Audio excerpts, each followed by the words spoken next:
bagi guru untuk menjadi contoh atau teladan khususnya dalam hal sosial emosional, yaitu pertama, beban kerja.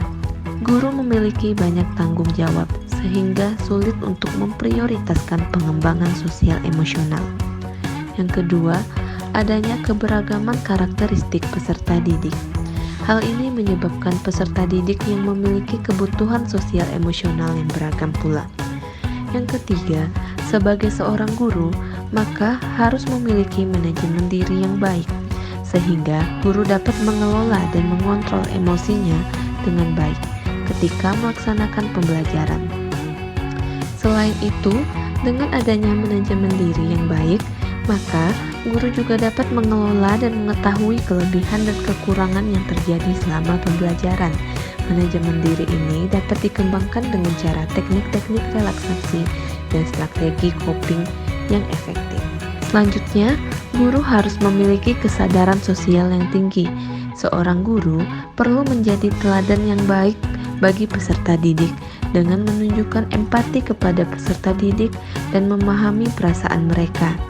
Keterampilan empati ini dapat dikembangkan dengan cara mendengarkan dengan penuh perhatian dan menunjukkan rasa simpati pada peserta didik. Lalu, guru juga harus memiliki keterampilan sosial yang baik, karena sebagai seorang guru harus dapat menyampaikan materi dengan baik sehingga peserta didik mengerti apa yang sedang dipelajari. Sehingga, guru harus memiliki keterampilan komunikasi, kerjasama, dan pemecahan masalah yang baik. Keterampilan sosial yang baik dapat dikembangkan dengan cara mengikuti pelatihan-pelatihan, sering melakukan micro-teaching, mengikuti kegiatan-kegiatan yang menunjang kemampuan sosial seperti MGMP, dan lainnya. Selanjutnya, konsistensi dan bisa mempertanggungjawabkan keputusan yang telah diambil.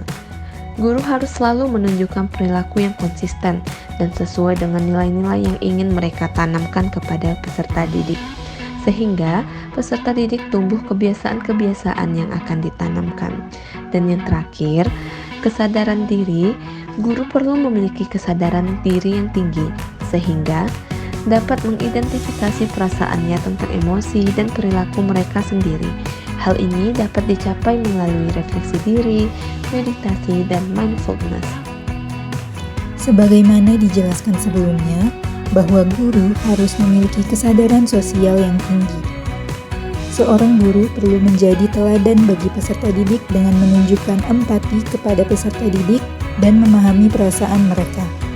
Pengalaman saat mengikuti proses pembelajaran yang berkaitan dengan pembahasan tersebut yaitu saat salah satu dari kami mengalami diskriminasi yang dilakukan oleh guru.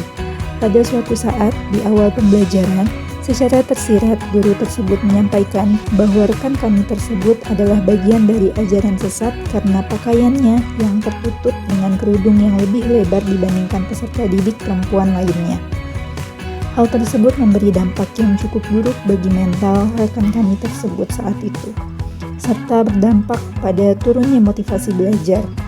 Kasus ini jelas sangat menunjukkan bahwa guru yang seharusnya memiliki kesadaran sosial yang tinggi serta menjadi teladan yang baik bagi peserta didik justru tidak mampu menghargai keberagaman yang ada pada peserta didik, serta menjadi contoh yang cukup buruk. Seharusnya keberagaman tersebut difasilitasi dengan baik dalam pembelajaran agar setiap peserta didik dapat lebih termotivasi untuk belajar serta dapat mengikuti proses pembelajaran dengan baik sebagaimana mestinya. 3. Bagaimana sekolah bisa mendukung pembelajaran sosial emosional? Apa saja tantangan bagi sekolah? Kita dapat menciptakan lingkungan pembelajaran di sekolah yang menerapkan pembelajaran sosial emosional. Hal ini dapat diwujudkan dengan menerapkan pembiasaan-pembiasaan yang positif dan pembiasaan tersebut dikaitkan pada 5 komponen PSE seperti kesadaran diri, pengelolaan diri, kesadaran sosial, kemampuan berinteraksi, dan pengambilan keputusan. Penerapan PSE dapat dimulai dari sosialisasi tentang apa itu PSE kepada setiap guru dan juga orang tua peserta didik. Para warga sekolah juga dapat membangun pendekatan yang komunikatif, sehingga dapat menjadi contoh bagi peserta didik untuk mengekspresikan dan mengendalikan emosi mereka. Tantangannya adalah perlu adanya komitmen dari sekolah, guru, dan juga orang tua, sehingga peserta didik memiliki pengalaman dalam melatih kemampuan sosial emosionalnya. Karakteristik bisa mempengaruhi penerapan pembelajaran sosial emosional karena sosial emosional sendiri dilatih sejak dasar di lingkungan keluarga. Peserta didik yang dilatih atau dididik dari keluarga dengan baik akan tumbuh menjadi orang yang memiliki emosi yang baik.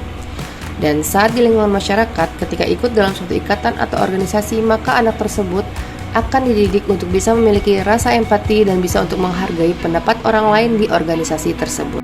Contohnya, dalam hal mendengarkan ketika orang tua sedang berbicara, diajarkan untuk diam dan mendengarkan tanpa memotong pembicaraan orang tua. Hal itu jika dibiasakan, maka di lingkungan sekolah, siswa tersebut akan bisa menghargai temannya juga di sekolah saat temannya melakukan presentasi di kelas. Serta dalam lingkungan masyarakat, jika ada pemilihan ketua organisasi, maka akan terbiasa untuk menerima perbedaan pendapat dari rekan-rekan organisasinya terkait kandidat yang dipilih. Cara menghadapi kendala dalam penerapan pembelajaran sosial emosional, yang pertama, melakukan wawancara langsung secara personal kepada peserta didik. Yang kedua, observasi karakter siswa dan lingkungan keluarganya. Yang ketiga, refleksi bersama siswa. Yang keempat, memberikan pengarahan terkait cara untuk mengendalikan emosi di lingkungan sosial. Yang kelima, memberikan contoh kepada siswa bagaimana cara mengelola emosi. Dan yang terakhir, menerapkan pendekatan TARL atau Teaching at the Right Level dan berdiferensiasi di kelas.